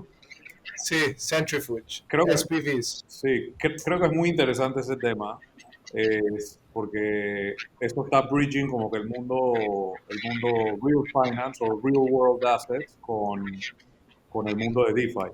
Y lo que hacen, para decirlo en cápsula cortita, es que a través de un vehículo externo a ellos, alguien agarra y pone su casa, hace como no hace un mortgage en su casa, pero le da las acciones de su casa a un SPV, y ese SPV da garantía de que tiene esas acciones, y eso se convierte en un colateral para usarlo en el mundo de DeFi. Entonces con eso puedes ir y pedir un préstamo a mucho mejor valor que lo que te puede dar un banco, ¿no? Y pagar mucho menos interés de lo que tendrías que pagar en el traditional finance. ¿Por qué? Porque hay menos overhead costs, porque es todo ejecutado por smart contracts, porque No, no por necesitas ejemplo, personas para entender, ejecutando todo y Sam, yo puedo haciendo poner mi algo. casa si no está Entonces, hipotecada, o maybe la parte que no está hipotecada, entregársela a este SPV y ellos me dan a cambio, ¿qué me dan? ¿Algún stablecoin o me dan algún... Tú lo depositas y ya tienes un asset. Y al Pero tú tener un ¿cómo asset se dentro del representa ese asset en DeFi, ya DeFi? puedes pedir prestado contra ese asset. ¿Algún token de ellos? El SPV le va a tener un valor a tu propiedad a través de un tasador de tu casa y ese valor va a quedar registrado en el SPV cuánto es exactamente. Que eso está, el SPV seguro lo controla un DAO, ¿verdad? Que es el dueño del protocolo y los gobernantes del protocolo. Y van a decidir darte préstamos basados en tu colateral, basado en el valor que dio tu evalúo. Básicamente estás metiendo un real world asset, dando una evaluación, alguien que lo está verificando a través de un SPV, lo está garantizando, y ya tú con eso en DeFi puedes ¿Y hacer lo cuáles son mismo que las haces hoy tasas? en día con criptos dentro de DeFi o con NFTs. Sí. Míralo como NFTs, básicamente. Son Un NFTs, NFT que básicamente. representa el ownership de esa propiedad, sí. Y luego, sí, la pregunta es cómo está amarrado. Exactamente. eh, Aave, por ejemplo, va a sacar un update ahorita que te van a aceptar NFTs como un asset para colateral. Seguro esto va a seguir desarrollándose a otro tipo de activos y compañías como Centrifuge lo hacen. Y hay otro protocolo que se me olvidó el nombre ahorita, están empezando en México con microfinancing. Tienen una oficina en México que verifica realmente a la gente, ¿verdad?, que está pidiendo esos préstamos, y todo eso se hace en el blockchain y tú puedes depositar y ganar intereses sobre los préstamos de esta gente en blockchain, y el contrato se hace con una oficina local en México a la persona que se lo están prestando. Después le paso el nombre del protocolo, pero también se este está tema haciendo trae créditos que no están otra muy buena pregunta garantizados. filosófica de cómo va a ocurrir la transición, y es la siguiente. Yo veo por ahora dos maneras en que podría ocurrir la transición de amarrar lo físico con el blockchain. Una es que el país de alguna manera declara, por ejemplo, el online registry el registro público, lo que es el registro público en Panamá. En el caso de Panamá dice, ok, las propiedades y el ownership de las propiedades de ahora en adelante no van a estar en el registro público, sino van a estar representados por NFTs, y coge tu NFT porque tú eres dueño de esto actualmente en el registro público, y ocurre de esa manera, de una manera como gubernamental. Y la otra manera que lo veo es yendo más en la dirección de los SPVs, donde poquito a poquito van surgiendo estos SPVs que van adquiriendo custodia, digamos, de estos physical assets como apartamentos, fincas, casas, terrenos, y se va transicionando de una manera mucho más privada. Y quizá la respuesta es que va a ser un híbrido también, depende del país. Pero es como que interesante ver cómo va a pasar eso también.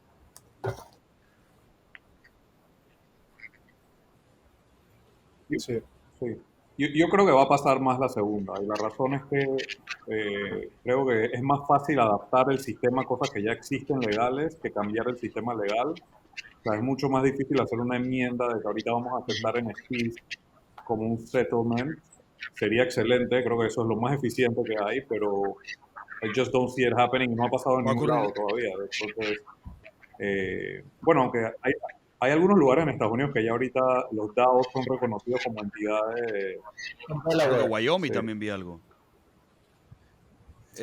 Así que tú te inclinas Wyoming más, también, Sam, correcto. por el lado de que va a ocurrir del lado privado.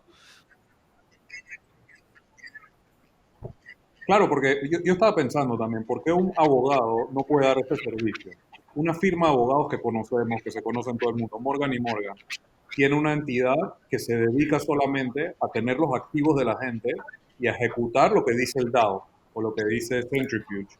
Entonces, en el momento que tú no le pagas a DeFi, que tú no retornas tu interés que tienes que pagar, el DAO manda a decirle a los abogados, El único liquida problema que esta veo con propiedad, eso es que estás pasando de tómala algo que y es véndela en totalmente el mercado. descentralizado a algo que no solamente es centralizado, sino que es centralizado no en un gobierno, sino en una entidad privada, ¿no?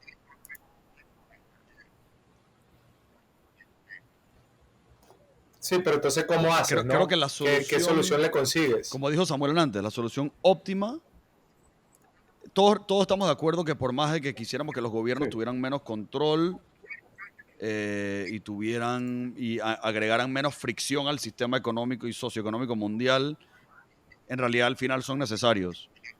O sea, tiene que haber orden, disciplina y protección y todo el tema. Entonces, Protección, creo que lo claro. ideal sería que la centralización sea a nivel estatal en vez de, si se pudiera.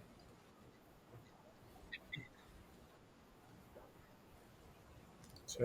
Pero porque yo pienso que siempre en manos de entidades privadas, depende qué, ¿no? Creo que seguridad y temas de justicia no son buenas a nivel privado, pero todo lo demás, Bueno, en realidad yo banca, diría que, o sea, hablando de justicia, servicios yo diría como que el sistema judicial, yo pienso que sí va a migrar y va a ser más eficiente en el blockchain, pero el enforcement de lo que determina el DAO judicial, por llamarlo así, sí va a depender del gobierno, pero ya no me estoy imaginando como que jueces correcto. en corte y toda esta vaina, ¿no?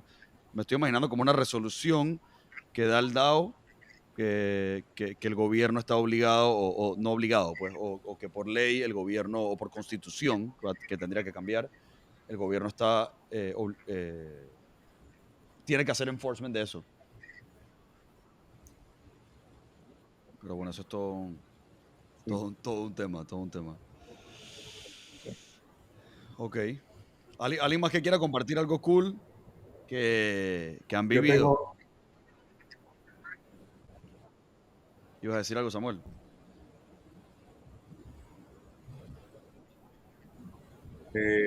no les iba a preguntar, bueno, dos cosas, no sé qué prefieren hablar, de Ethereum Killers o de Energy Consumption del Vamos Bitcoin. con energy consumption primero, pues. Energy consumption de Bitcoin. ¿Mi ¿Cuál es tu opinión en qué opinión? sentido?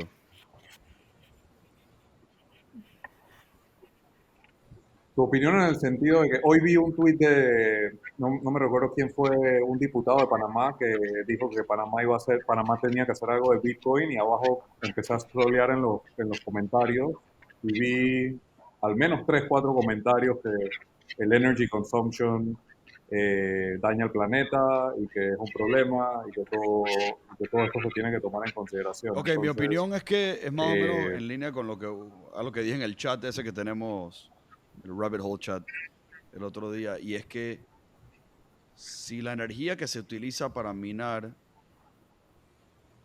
es totalmente renovable y si no se necesita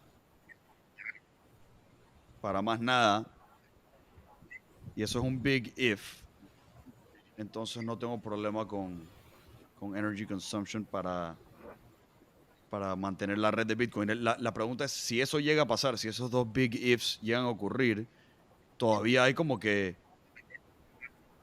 un costo por minar.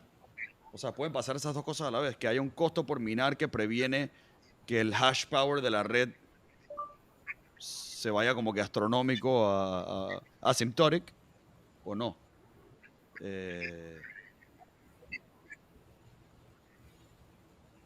¿a qué te refieres con eso? O sea, que vas a necesitar tanto hash Sí, o power que sea, va a ser al demasiado. final el energy, por más que sea renewable y que el mundo tenga suficiente para poder operar y que tú no te estés robando energía del mundo, que el mundo necesita para poder hacer el resto de las cosas que tiene que poder hacer la población.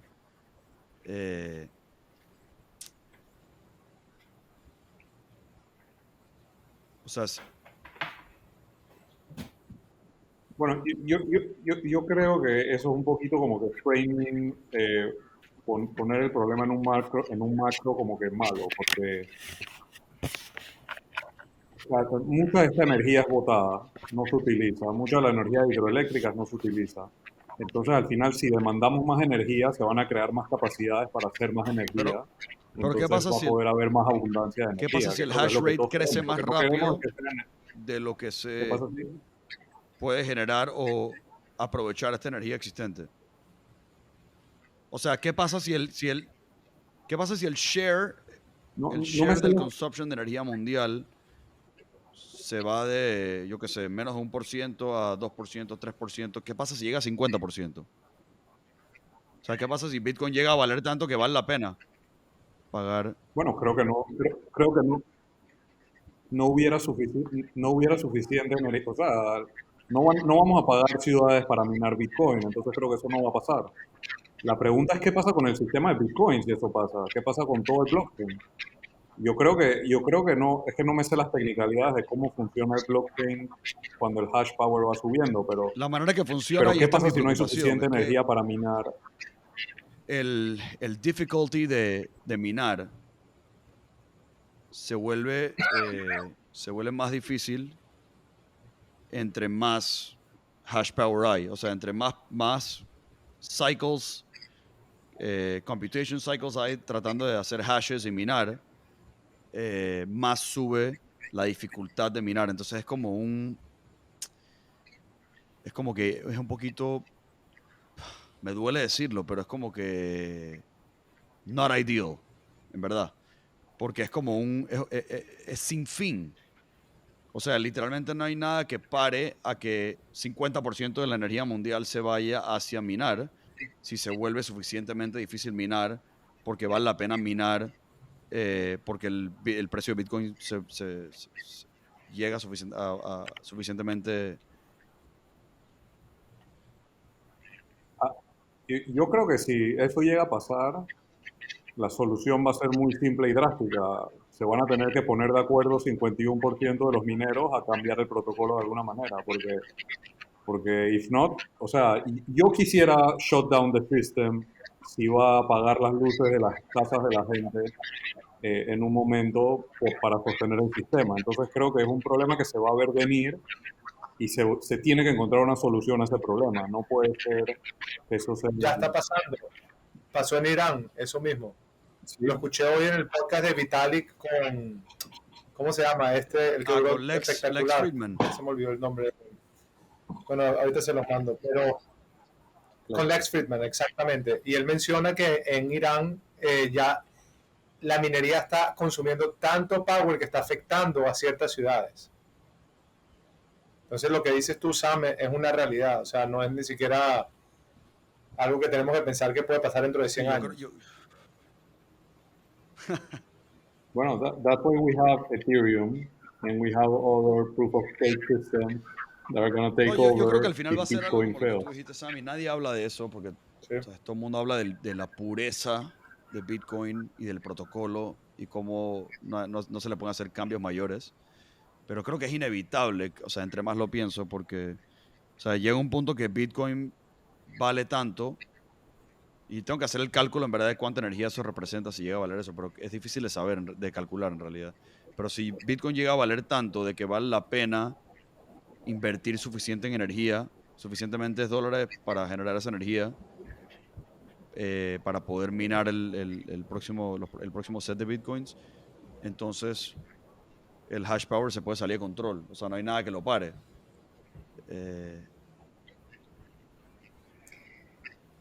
Más, Pero una pregunta, ¿el hash power No, sigue el hash igual power, hasta cuando se acaban los se 21 va millones de Bitcoin? autoajustando. El algoritmo que corre encima de todos los nodos autoajusta la dificultad y todos lo hacen bajo consenso.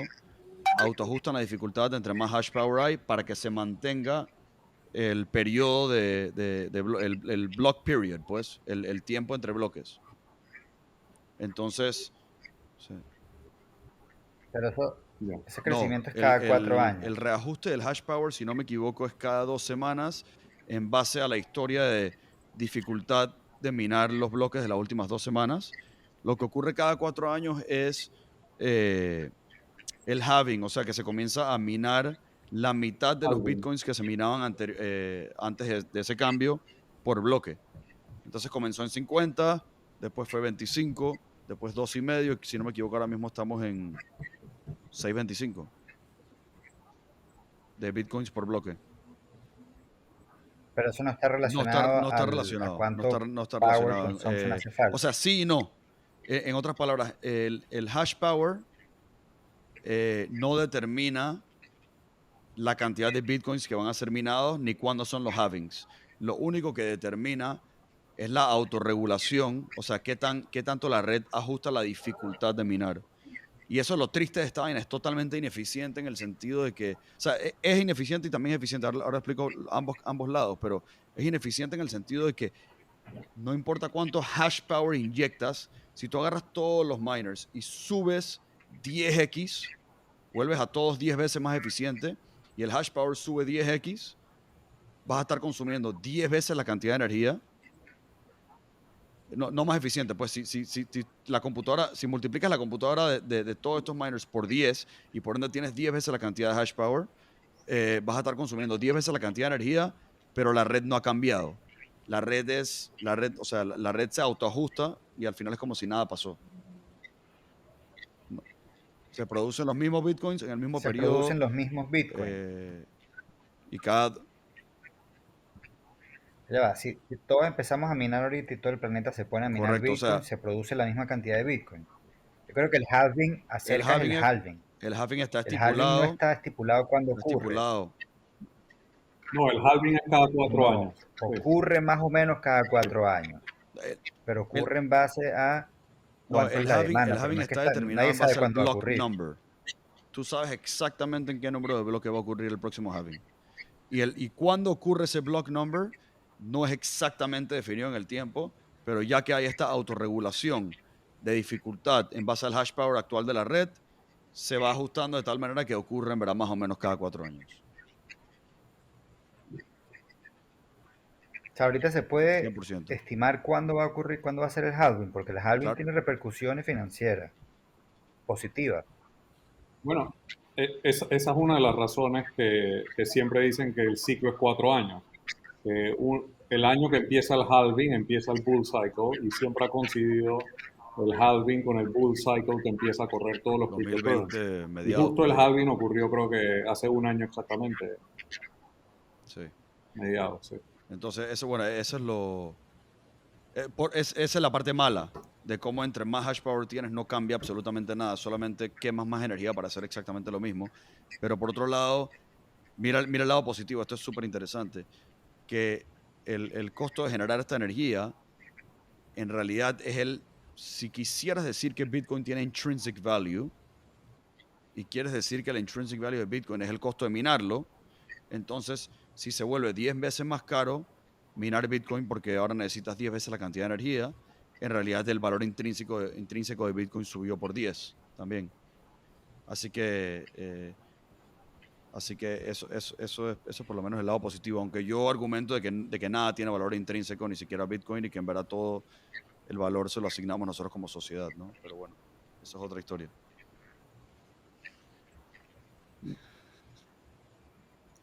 Estamos de acuerdo con eso. Si alguien Pero está en Proof of desacuerdo, Stake- que levante la mano. Proof of Stake es más eficiente. Proof of para Stake costo suena como más eficiente, ¿no? Menos descentralización o un poquito más de trust.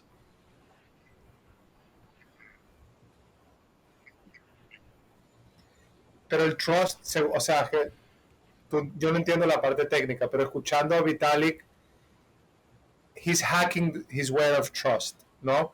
A través de los shardings y, o sea, tiene muchas maneras de cómo verificar trust sin tener que trust como lo hacemos con Bitcoin.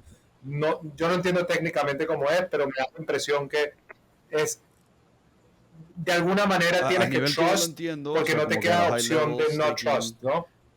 Y proof of stake. Tú cuando te conviertes en staker, no vas a querer tampoco, no vas a tener incentivo a hacer trampa, aunque controles una mayoría o tengas el 51% del staking power, por decir.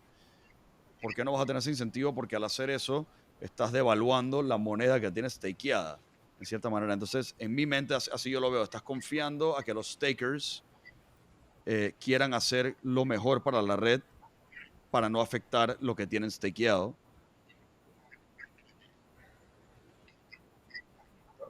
No, y también pueden fork la red y quemar tus coins, según lo Correcto, que escuché. sí, te penalizan. El bad actor Sí, le van a quemar sus coins. sí, Michael, pero eso es, Exactamente. pero eso es, Entonces, eso no tiene es, que tener sentido. eso es if you don't collude.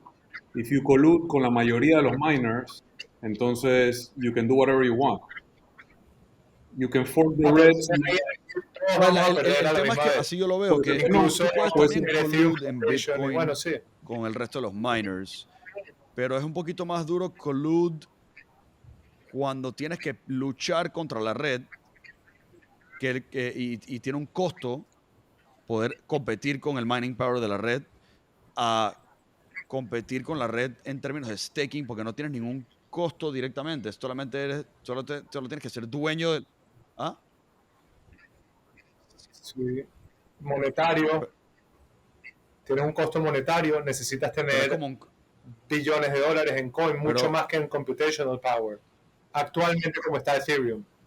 Tú con 5 billones de dólares hoy en computational power, supuestamente tienes suficiente computational power para controlar Bitcoin.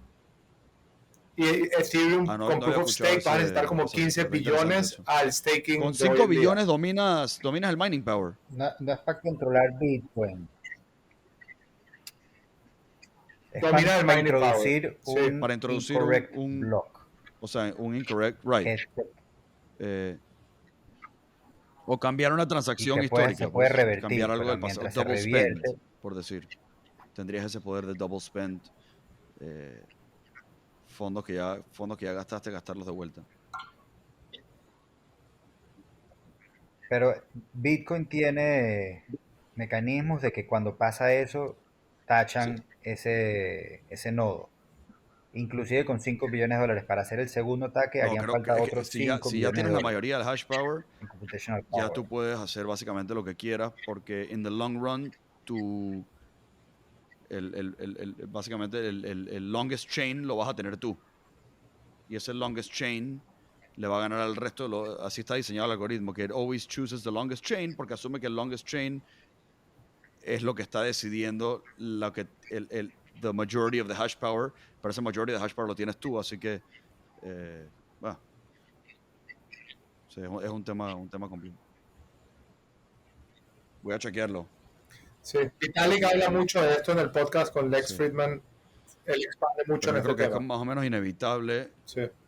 Bueno, no quiero decir inevitable, pero con mi short-sightedness, yo diría que por lo que dijo Sam, o por lo que está diciendo Sam, de que o sea, va a llegar un punto que si lo que yo dije ocurre, de que el energy consumption se vuelve un demasiado large percentage of the energy consumption worldwide, va a tener que cambiar el algoritmo de alguna manera.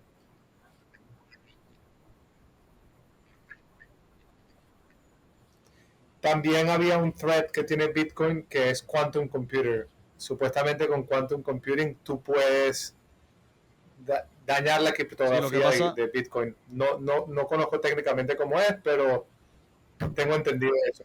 Y con Proof of Stake no puedes hacer eso, es con plata, no es con computational power. No. Quantum Computer lo que puede hacer es break algorithm, o sea, puede romper un tipo de algoritmo, la tampoco todo. teoría es que Quantum Computing lo que va a hacer es que vas a poder robarte los private keys de cualquier public address. Porque hoy en día el problema es que tú ves un whale wallet y ves que él mantiene, yo qué sé, lo equivalente a $1 billion. Y dices, bueno, déjame tratar de obtener el private key que corresponde a este address. Tú puedes agarrar todo el computing power del mundo, dejarlo corriendo por no sé cuántos millones de años y no lo vas a lograr. Pero con quantum computers, este brute force guessing de los private keys se vuelve exponencialmente más rápido, y ese es uno de los miedos. Además que los digital signatures, que al final es la misma cosa, los podrías hacer tú el digital signature de otra persona, firmando con...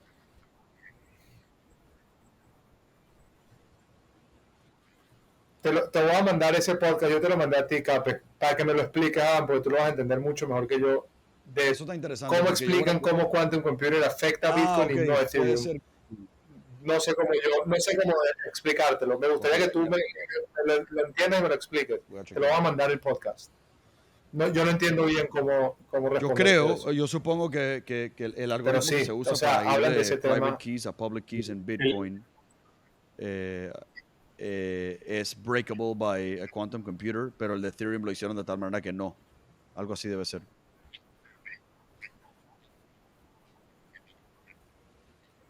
Sí. Mira, volviendo otra vez al tema de usos reales de DeFi, hay una vaina que yo creo que este va a ser el Trojan Horse de la sociedad más fuerte. Stablecoins ya lo vemos directo en Latinoamérica y demás, pero excelente esa parte. Pero ¿qué es lo que siempre hace que las cosas se vuelvan super mainstream? Es el pop culture, ¿verdad? Nosotros usamos en nuestro día a día, lo que es cool. Y una de las vainas que está abriendo esto, bueno, uno es NFTs, que ya vimos el mini cycle que tuvimos NFTs, pero dos son los social tokens, ¿verdad? Todos tenemos gente que nos gusta seguir, que admiras, que por X o Y razón.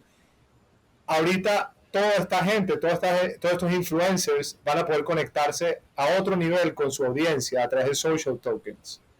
Estos social tokens le van a dar derechos a income que pueda producir este influencer o camisas que vaya a crear firmadas o momentos especiales que puedan tener con este influencer, shots, hablar. Gary Vee ya empezó a crear su propia plataforma, es uno de ellos. Sí, entonces por ahí yo veo que es otro real world use case scenario, first world, que está around the corner para nuestra vida, la vida de nuestros hijos, que están completamente conectados a la red. Yo estaba hablando con Sam el otro día, mis hijos en vez de pedirme, yo los llevo a Target, y en vez de pedirme juguetes, me piden gift cards de PlayStation para comprar skins en su juego, que son NFTs, básicamente, que no pueden usar de otra manera, y los únicos assets que ellos quieren tener son digital assets, no son goods. Entonces, a través del pop culture va a venir una gran influencia en nuestra vida muy pronto pegada a cripto. Pero y tiene que ver con NFTs, pero para accesar locked o walled content online. En otras palabras, existe una plataforma que se llama Mintgate, creo que se la mencioné hace unos días, y Mintgate básicamente pones, por ejemplo, un private YouTube channel al cual solamente tienen acceso las personas que son dueñas de este tipo de NFT. O sea, por ejemplo, todo el que es dueño de un CryptoPunk tiene acceso a este tipo de contenido especial y está como guarded by este Mintgate. Entonces eso también es otro application, creo que del real world, bien interesante.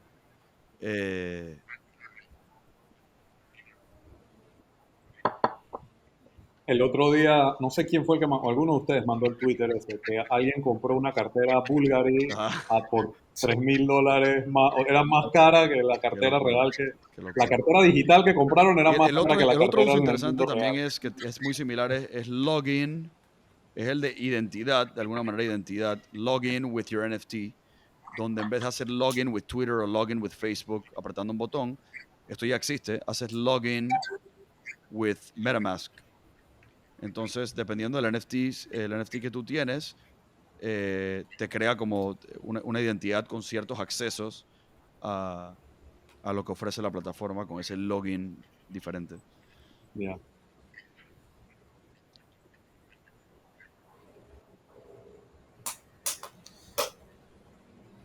Pero sí, todas estas cosas van a hacer que la gente se baje wallets, que la gente haga transferencias en cripto, que tengan, y poco a poco vas quitando más barreras, ¿no? Entre el mundo que estamos viendo nosotros, que están construyendo las aplicaciones que va a usar toda esta gente, a que todo el mundo realmente lo empiece a usar, fuera de nosotros que estamos un poquito más adelantados en esto, ahorita, en este momento. El otro día, ¿cómo se llama? Hay una cartera, hay un wallet que se llama Argent, ¿lo conocen? Sí. Bueno, vi que de Argent tú puedes directamente stakear en SushiSwap. No sé si en SushiSwap o en Uniswap. Sí. En con un botón de tu celular puedes agarrar y stakear y sacar los stakes. No como si lo estás haciendo con tu wallet con MetaMask que tienes que leer su cosa. Ya Argent tiene todas las autorizaciones que tú le das y puedes hacer ese staking. O sea que es como si tú vas al banco y le pides pones un CD al 5% anual. Argent, tú puedes hacer eso mismo a través de DeFi, de una manera súper seamless, sin tener que bajar todas estas aplicaciones y meterte a todos estos protocolos y poner tu plata en un CD en SushiSwap, por decirlo así. Sí. Y tiene social recovery. O sea, yo confío en Sam y en Adam, y algún día si se me pierde mi cartera, a alguien le pregunto a ustedes dos quién soy yo y la vuelvo a conseguir. No es que pierdo mi wallet, mi seed. O sea, no desaparece en tu fondo. Tiene el social Qué locura cómo está cambiando el mundo. Sí. Man, somos privilegiados de estar viviendo este momento. Sí.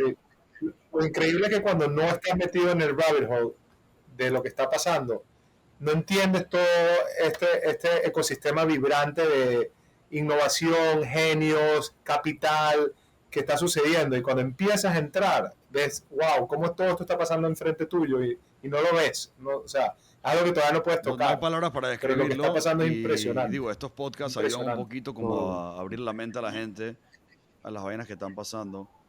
Pero en verdad me encantaría poder hacer como en The Matrix, que ojalá pudiera conectar a todo el mundo a como que las vainas a que entiendan el nivel de esta vaina para que le dediquen, ¿sabes?, más de 5 minutos a solamente pensar en el precio y cómo hacerse ricos, sino en verdad las vainas que están pasando. Pero bueno, eso es, it is what it is. Hey, entonces yo creo que, a menos que alguien más quiera dar algún dato interesante, mil gracias de verdad por todo el knowledge que brindaron. Estoy cada vez más impresionado con las vainas que saben y la experiencia que tienen, especialmente en tan poco tiempo. Wow.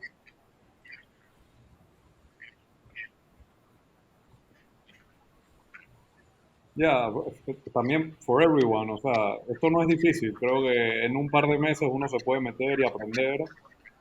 Si les interesa, hay miles de podcasts. Bueno, no miles, pero hay 3, 4 podcasts buenísimos que adentro tienen miles de podcasts. Y anybody that wants to learn can learn. Sí. Y es gratis. La información de este mundo es gratis. No hay que pagarle a nadie, no hay lo que... interesante también es que Twitter, Discord que y podcast, lo tocamos como que en otra manera, pero que si de alguna manera haces el onboarding, que es la parte más difícil de cómo obtener estos digital assets en un wallet, cuando ya los tienes, es un mundo de posibilidades donde nadie te puede decir que no y puedes jugar absolutamente con lo que te dé la gana. Ese es un poder tremendo, tremendo. O sea, es literalmente sin barreras y esa es una de las vainas que son los más exciting para mí.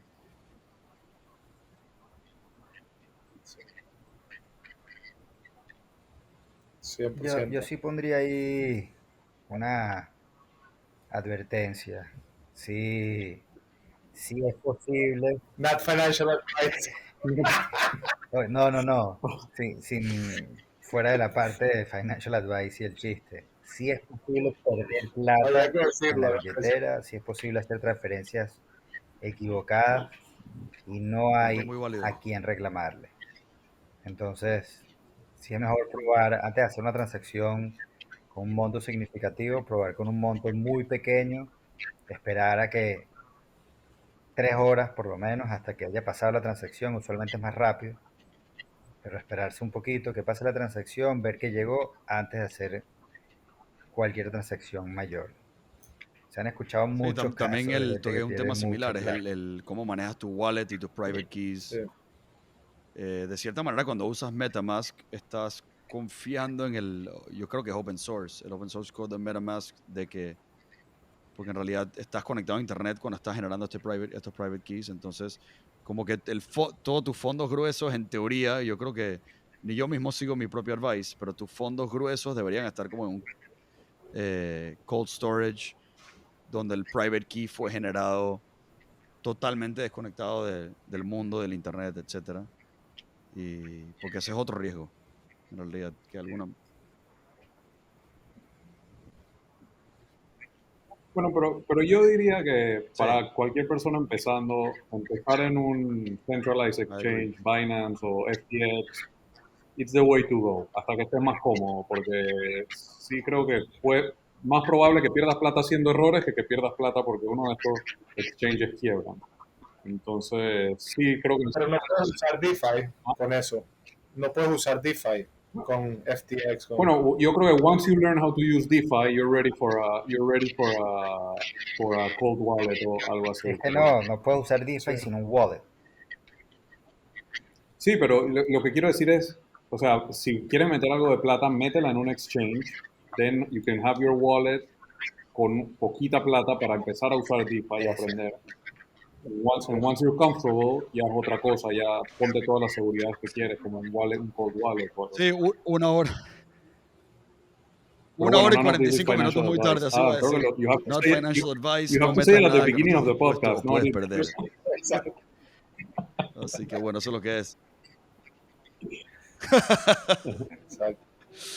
Hey, gracias, This is bros. De for verdad que ha sido un entertainment purposes placer only. increíble finalmente ver la cara después de tanto chateo y tanta vaina. Y Vale. la última vez que vi a Mike, como le dije, tenía todo el pelo negro. Ahora Creo que seguimos fue en el chat y en la lucha. ¿Hace cuánto tiempo fue? Hace 20 años, no sé. Para que vean lo que hace DeFi. Sí. Dale, Aquí está señores. Olympus, Alchemy.